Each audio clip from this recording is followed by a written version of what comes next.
Break ਤੋਂ ਬਾਅਦ ਤੁਹਾਡਾ ਸਵਾਗਤ ਹੈ ਜੀ ਡਾਕਟਰ ਸਾਹਿਬ। ਸਵਾਲ ਜਵਾਬ ਦੇ ਸੈਕਸ਼ਨ ਵਿੱਚ ਸਾਡੇ ਦਰਸ਼ਕਾਂ ਨੂੰ ਦੱਸੋ ਇਤਿਹਾਸ ਸਾਡੇ ਇਸ ਦੇ ਦਿਨ ਦੀ ਇਤਿਹਾਸਕ ਅਹਿਮੀਅਤ। ਸਿੱਖ ਇਤਿਹਾਸ ਦੇ ਹਵਾਲੇ ਨਾਲ 1590 ਦੇ ਵਿੱਚ ਗੁਰੂ ਅਰਜਨ ਸਾਹਿਬ ਨੇ ਅੱਜ ਦੇ ਦਿਨ ਤਰਨਤਾਰਨ ਸਾਹਿਬ ਦੇ ਸਰੋਵਰ ਦੀ ਖੁਦਵਾਈ ਸ਼ੁਰੂ ਕਰਵਾਈ ਜੀ।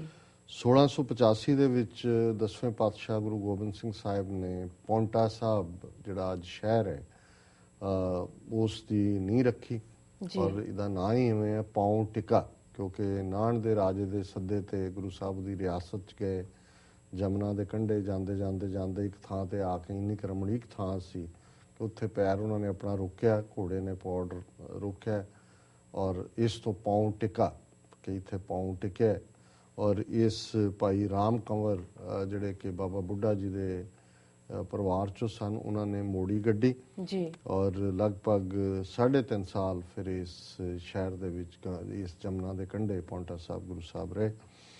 1849 ਦੇ ਵਿੱਚ ਅੱਜ ਦੇ ਦਿਨ ਮਹਾਰਾਣੀ ਜਿੰਦਾ ਜਿਹੜੀ ਕਿ ਉਹਨਾਂ ਦਾ ਬੱਚਾ ਦਲੀਪ ਸਿੰਘ 8-9 ਮਹੀਨੇ ਦਾ ਸੀ ਜਦੋਂ ਮਹਾਰਾਜਾ ਰਣਜੀਤ ਸਿੰਘ ਦੀ ਮੌਤ ਹੋਈ ਜੀ, ਕਿਵੇਂ ਉਹਨੇ ਪੰਜਾਬ ਦੇ ਉਹ ਦੁਖੀ ਹਾਲਾਤ ਦੇ ਵਿੱਚ ਵੀ ਇੱਕ ਅਗਵਾਈ ਵੀ ਦਿੱਤੀ। ਬਾਅਦ 'ਚ ਉਹਦਾ ਆਪ ਸ਼ਿਕਾਰ ਵੀ ਹੋਈ। ਅੰਗਰੇਜ਼ਾਂ ਨੇ ਉਹਨੂੰ ਪਹਿਲਾਂ ਸ਼ੇਖੂਪੁਰੇ ਦੇ ਕਿਲੇ ਦੇ ਵਿੱਚ ਕੈਦ ਕੀਤਾ, ਫਿਰ ਉਹਨੂੰ ਚਿਨਾਰ ਜ਼ਿਲ੍ਹਾ ਮਿਰਜ਼ਾਪੁਰ ਹੈ ਯੂਪੀ ਦੇ ਵਿੱਚ ਉੱਥੇ ਕੈਦ ਰੱਖਿਆ ਜੀ। ਔਰ ਉੱਥੇ ਉਹ ਇੱਕ ਗੋਲੀ ਦੇ ਭੇਸ 'ਚ ਨੌਕਰਾਣੀ ਦੇ ਭੇਸ 'ਚ ਕਿਲੇ 'ਚੋਂ ਨਿਕਲ ਕੇ ਕਈ ਦਿਨ ਸਫ਼ਰ ਕਰਕੇ ਜਿਹੜੀ ਹੈ ਨੇਪਾਲ ਪਹੁੰਚੀ, ਕਿਉਂਕਿ ਨੇਪਾਲ ਦਾ ਜਿਹੜਾ ਬਾਦਸ਼ਾਹ ਸੀ, ਨੇਪਾਲ ਦੇ ਗੋਰਖੇ ਸਿੱਖ ਫੌਜ ਦੀ ਜਿਹੜੀ ਹੈ ਉਹਦੇ ਵਿੱਚ ਵੀ ਸਨ।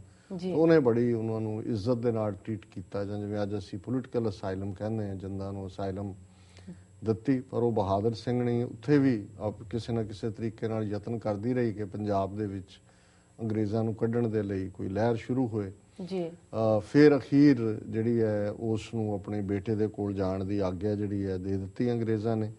1861 ਦੇ ਵਿੱਚ ਉਹ ਇੰਗਲੈਂਡ ਪਹੁੰਚੀ ਦਲੀਪ ਸਿੰਘ ਦੇ ਕੋਲ, ਪਰ ਬਹੁਤ ਜਲਦੀ ਉਹਦੀ ਮੌਤ ਹੋ ਗਈ 1863 ਦੇ ਵਿੱਚ। ਔਰ ਮਰਨ ਤੋਂ ਪਹਿਲਾਂ ਉਹਨੇ ਆਪਣੇ ਬੇਟੇ ਨੂੰ ਇੱਕੋ ਗੱਲ ਕਹੀ ਕਿ ਮੇਰੀਆਂ ਹੱਡੀਆਂ ਇਸ ਨਿਰਦਈ ਧਰਤੀ ਤੇ ਨਾ ਰੋਲੀ। ਉਹਨੇ ਬਿਲਕੁਲ ਕੋਈ ਸਮਝੌਤਾ ਨਹੀਂ ਕੀਤਾ। ਔਰ ਅਖੀਰ ਨਾਸਕ ਗੋਦਾਵਰੀ ਦੇ ਕੰਢੇ ਉਹਦੀ ਇਹ ਚਾਹਨਾ ਸੀ ਕਿ ਵੀ ਮੇਰੀਆਂ ਐਸ਼ਿਜ਼ ਜਾਂ ਮੇਰੀ ਕ੍ਰੀਮੇਸ਼ਨ ਮੇਰੇ ਪਤੀ ਮਹਾਰਾਜਾ ਰਣਜੀਤ ਸਿੰਘ ਦੀ ਸਮਾਧ ਜਿੱਥੇ ਲਾਹੌਰ 'ਚ ਬਣੀ ਹੈ ਉੱਥੇ ਹੀ ਹੋਏ। ਅੰਗਰੇਜ਼ਾਂ ਨੇ ਅਲਾਉ ਨਹੀਂ ਕੀਤਾ ਜੀ। ਉਹ ਗੋਦਾਵਰੀ ਦੇ ਕੰਢੇ ਹੀ ਸੰਸਕਾਰ ਕਰਕੇ ਦਲੀਪ ਸਿੰਘ ਚਲਾ ਗਿਆ, ਉੱਥੇ ਉਹਨੇ ਉਹਨਾਂ ਦੀਆਂ ਐਸ਼ਿਜ਼ ਰੱਖ ਦਿੱਤੀਆਂ। ਪਰ ਬਾਅਦ ਦੇ ਵਿੱਚ 1924 ਦੇ ਵਿੱਚ ਉਹਨਾਂ ਦੀ ਡਾਟਰ ਮਹਾਰਾਜਾ ਦਲੀਪ ਸਿੰਘ ਦੀ ਬੰਬਾ ਦਲੀਪ ਸਿੰਘ ਜਿਹਦਾ ਨਾਂ ਸੀ ਉਹ ਆਈ। ਉਹਨੇ ਉਸ ਵੇਲੇ ਸਰ ਹਰਬੰਸ ਸਿੰਘ ਅਟਾਰੀ ਦੇ ਰਾਹੀਂ ਉਹ ਜਿਹੜੀਆਂ ਐਸ਼ਿਜ਼ ਉੱਥੇ ਸੀ ਉੱਥੋਂ ਲਿਆ ਕੇ ਲਾਹੌਰ ਦੇ ਵਿੱਚ ਮਹਾਰਾਜਾ ਰਣਜੀਤ ਸਿੰਘ ਦੀ ਸਮਾਧ ਦੇ ਨੇੜੇ ਜਿਹੜੀਆਂ ਨੇ ਉਹਨਾਂ ਨੂੰ ਰੱਖਿਆ ਗਿਆ ਔਰ ਉਹ ਅਰਦਾਸ ਉੱਥੇ ਅੰਤਮ ਅਰਦਾਸ ਸਰਦਾਰ ਹਰਬੰਸ ਸਿੰਘ ਅਟਾਰੀ ਨੇ ਕੀਤੀ। ਸੋ ਇਹ ਦੁਖੀਏ ਮਾਂ ਪੁੱਤ ਦੀ ਕਹਾਣੀ ਹੈ ਜੀ। 1986 ਦੇ ਵਿੱਚ ਅੱਜ ਦਾ ਦਿਨ ਖਾਲਿਸਤਾਨ ਦਾ ਐਲਾਨਨਾਮਾ ਹੋਇਆ ਜਿਹਦਾ ਅਸੀਂ ਜ਼ਿਕਰ ਕੀਤਾ ਜੀ। ਵਰਲਡ ਹਿਸਟਰੀ ਦੇ ਹਵਾਲੇ ਨਾਲ 1429 ਦੇ ਵਿੱਚ ਜੌਨ ਆਫ ਆਰਕ ਨੇ ਬ੍ਰਿਟਨ ਨੂੰ ਹਰਾਇਆ ਜੀ। 1813 ਦੇ ਵਿੱਚ ਰਬੜ ਦੀ ਕਾਢ ਕੱਢੀ ਗਈ, JF ਹਮਰ ਨੇ ਇਹ ਕਾਢ ਕੱਢੀ। 1930 ਦੇ ਵਿੱਚ ਟੈਲੀਫੋਨ ਕਨੈਕਸ਼ਨ ਪਹਿਲੀ ਵਾਰੀ ਇੰਗਲੈਂਡ ਔਰ ਆਸਟ੍ਰੇਲੀਆ ਦੇ ਵਿੱਚ ਉਹਦੀ ਸ਼ੁਰੂਆਤ ਹੋਈ ਜੀ। 1942 ਦੇ ਵਿੱਚ ਯਹੂਦੀਆਂ ਨੂੰ ਨੀਦਰਲੈਂਡ ਦੇ ਵਿੱਚ ਸਟਾਰ ਕਿ ਇੱਕ ਤਾਰਾ ਪਹਿਨੋ ਕਿ ਤੁਸੀਂ ਯਹੂਦੀ ਹੋ ਉਸ ਦਾ ਹੁਕਮ ਦਿੱਤਾ ਗਿਆ। 1945 ਦੇ ਵਿੱਚ ਜਾਪਾਨੀ ਫੌਜ ਨੇ ਰੰਗੂਨ ਖਾਲੀ ਕੀਤਾ ਕਿਉਂਕਿ ਰੰਗੂਨ ਬਰਮਾ ਜਿਹਨੂੰ ਕਹਿੰਦੇ ਸੀ ਉੱਥੇ ਉਹਨਾਂ ਦਾ ਕਬਜ਼ਾ ਸੀ ਜੀ। 1990 ਦੇ ਵਿੱਚ ਬਰਲਿਨ ਕੰਧ ਜਿਹੜੀ ਕਿ ਆਇਰਨ ਕਰਟਨ ਸੀ ਲੋਹੇ ਦੀ ਦਾ ਉਹਨੂੰ ਆਇਰਨ ਕਰਟਨ ਚਰਚਲ ਨੇ ਕਿਹਾ ਸੀ ਉਹ ਤੋੜਨੀ ਸ਼ੁਰੂ ਕੀਤੀ ਗਈ ਜੀ।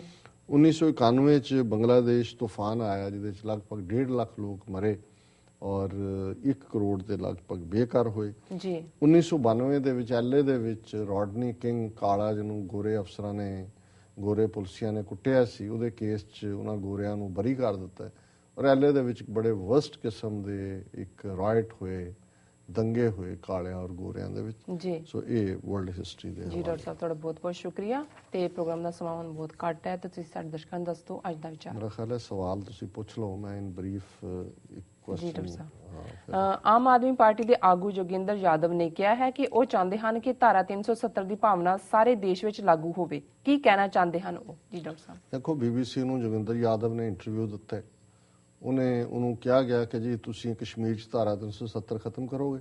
ਜੀ ਉਹਨੇ ਕਿਹਾ ਜੀ ਨਹੀਂ, ਅਸੀਂ ਤਾਂ ਇਸ ਭਾਵਨਾ ਨੂੰ ਹਰ ਪਿੰਡ 'ਚ ਪਹੁੰਚਾਉਣਾ ਚਾਹੁੰਦੇ ਹਾਂ ਕਿ ਸਟੇਟ ਦੀ ਪਾਵਰ ਜ਼ਿਲ੍ਹੇ ਕੋਲ ਹੋਏ, ਜ਼ਿਲ੍ਹੇ ਦੀ ਪਿੰਡ ਦੀ ਗ੍ਰਾਮ ਪੰਚਾਇਤ ਕੋਲ ਹੋਏ, ਉਹਦੀ ਗ੍ਰਾਮ ਸਭਾ ਕੋਲ ਹੋਏ, ਡੀਸੈਂਟਰਲਾਈਜੇਸ਼ਨ ਆਫ ਪਾਵਰ। ਜੀ ਸੋ ਮੈਨੂੰ ਉਹਦਾ ਇੰਟਰਵਿਊ ਚੰਗਾ ਲੱਗਾ ਵੀ ਅਲਟੀਮੇਟਲੀ ਇੱਕ ਪਾਸੇ ਉਹ ਨੇ ਨਰਿੰਦਰ ਮੋਦੀ ਬ੍ਰਾਂਡ ਲੋਕ ਜਿਹੜੇ ਰਾਸ਼ਟਰੀ ਏਕਤਾ ਦੇ ਨਾਂ ਥੱਲੇ ਬੰਗਾਲੀਆਂ ਨੂੰ ਕਹਿ ਰਹੇ ਨੇ ਕਿ ਅਸੀਂ ਵਾਪਸ ਭੇਜ ਦਿਆਂਗੇ 3 ਕਰੋੜ ਬੰਗਾਲੀ, ਕਸ਼ਮੀਰ ਬਾਰੇ ਕਹਿ ਰਹੇ ਨੇ ਜੀ ਅਸੀਂ ਗਦਾਰ ਸਾਰੇ ਮਾਰ ਜਿਹੜੇ ਉਹ ਕਲੀਨ ਕਰ ਦਿਆਂਗੇ, ਹੋਰ ਗੱਲਾਂ ਮਾਰ ਰਹੇ ਨੇ, ਜੀ ਚੀਨ ਨੂੰ ਧਮਕੀਆਂ ਦੇ ਰਹੇ ਨੇ।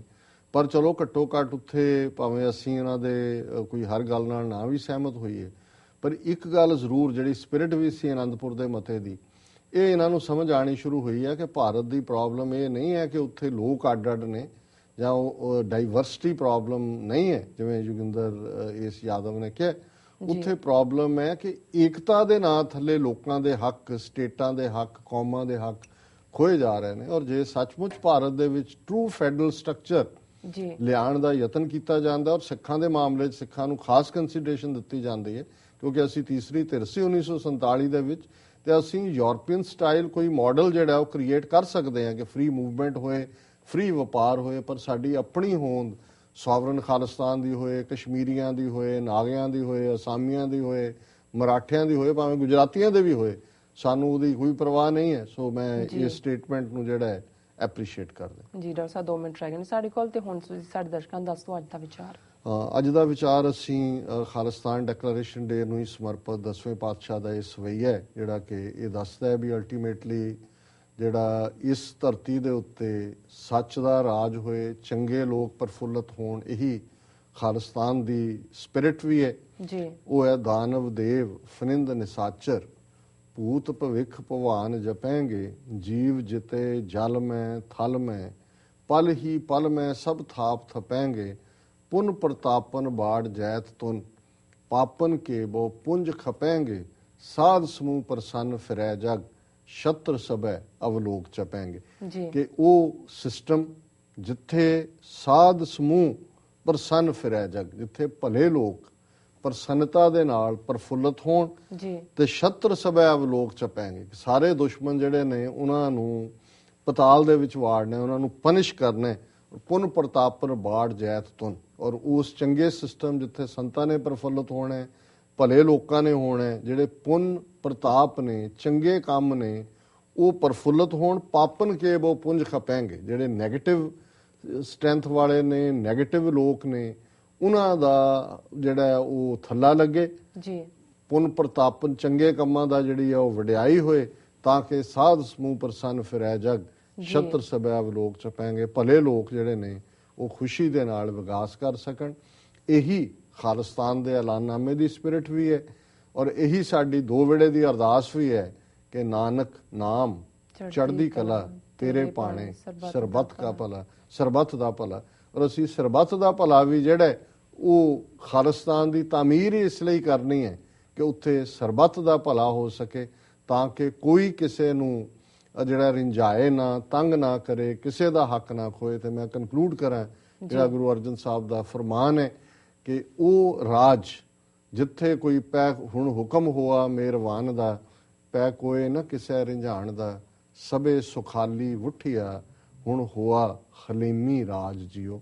ਇਹੀ ਹਲੀਮੀ ਰਾਜ ਖਾਲਿਸਤਾਨ ਹੈ। ਔਰ ਇਸ 28ਵੀਂ ਵਰ੍ਹੇਗੰਢ ਦੇ ਮੌਕੇ ਅਸੀਂ ਇੱਕ ਵਾਰ ਫੇਰ ਸਮੂਹ ਸਿੱਖ ਸੰਗਤਾਂ ਨੂੰ ਮੁਬਾਰਕਬਾਦ ਦਿੰਦੇ। ਜੀ ਡਾਕਟਰ ਸਾਹਿਬ ਤੁਹਾਡਾ ਬਹੁਤ ਬਹੁਤ ਧੰਨਵਾਦ, ਤੁਸੀਂ ਅੱਜ ਦਾ ਵਿਚਾਰ ਸਾਡੇ ਦਰਸ਼ਕਾਂ ਨਾਲ ਸਾਂਝਾ ਕੀਤਾ। ਵੀਅਰਸ, ਸਾਡੇ ਪ੍ਰੋਗਰਾਮ ਦਾ ਸਮਾਂ ਇੱਥੇ ਸਮਾਪਤ ਹੁੰਦਾ। ਤੁਸੀਂ ਆਪਣੀ ਰਾਏ ਤੇ ਸੁਝਾਅ ਸਾਨੂੰ ਭੇਜਣਾ ਨਾ ਭੁੱਲਣਾ ਸਾਡੇ ਇਸ ਪਤੇ ਤੇ sos@tvh4.tv ਤੇ।